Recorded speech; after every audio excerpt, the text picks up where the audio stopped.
واش بصح بدر داد ليه مراته 900 مليون؟ شنو حقيقه هاد الشاب المغربي من واحد لاباس عليه وعنده الفلوس لواحد كينعس في الزنقه مع الكلاب ولا مشاش؟ واش داك السر اللي قالته مراته فعلا حقيقي؟ كلشي هنا بالتفصيل اجي نعرفوا القصه والقضيه من البدايه ديالها. هاد الشاب اللي سميتو بدر على حد قوله انه كان خدام في مطار محمد الخامس وعايش مزيان مع عائلته اللي هي ميسوره الحال. شاف واحد البنت وعجباتو وقرر انه يتزوج بها. هذه اللي غادي تكون الزوجه الاولى ديالو اللي سميتها ساره. في 2011 غينفصل على ساره ويقرر يبدا حياته بوحده بحكم ان ساره كانت صعيبه شويه في التعامل ديالها. بدر كمل الحياه ديالو وحيدا فين كان خدام شاف كيس في واحد البنك وراها غيخدم 10 سنين في الكوردوناسيون ديال الخطوط الملكيه. بدر قال انه كان كيتخلص 22 الف درهم اي ما يفوق 2 المليون حتى 2018 فين غتوفى الوالده ديالو. وفي نفس العام بدر دار العمليه على الرجل ديالو بحكم العمليه اللي داروا اثرت عليه. طلب من الاداره انها تشوف له شي بيرو ويبقى جالس في بلاصتو ولكن الشركه طبعا رفضت هذا العرض. بدر ما غيترددش وغادي يحط لا ديميسيون ديالو. من 2 المليون بقات له 5000 درهم كراتب شهري. بدر ورث من الوالدين ديالو 4 ديور في كازا و4 في الصويره و2 الفيلات. قرر انه يبيع هاد الاملاك اللي ورث فجمع اكثر من 900 مليون ولكن هاد 900 مليون في لمح البصر ما غاتبقاش. كيقول بدر انه في 2022 ما بغاش الفلوس تضيع له. هاد البركه اللي جمع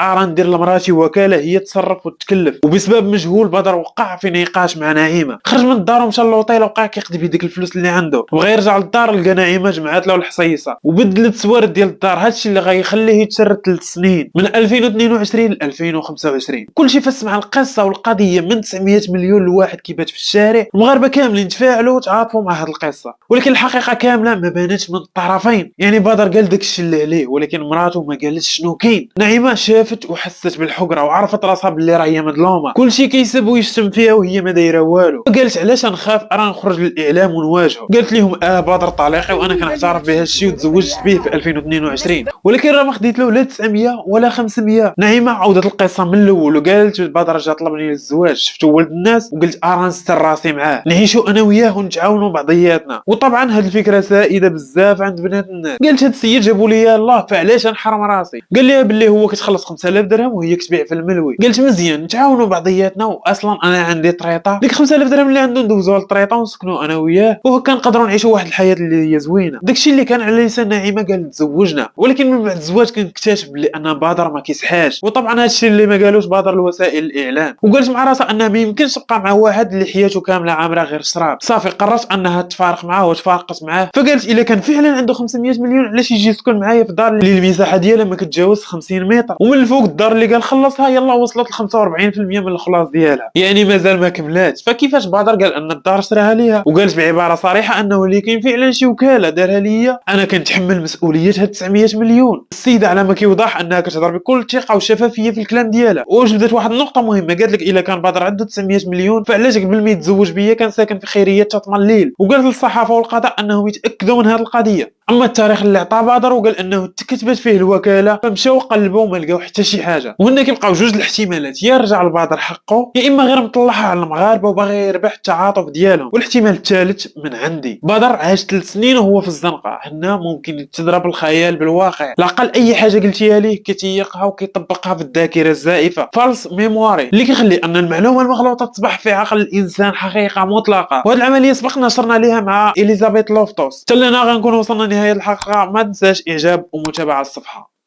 تشاو.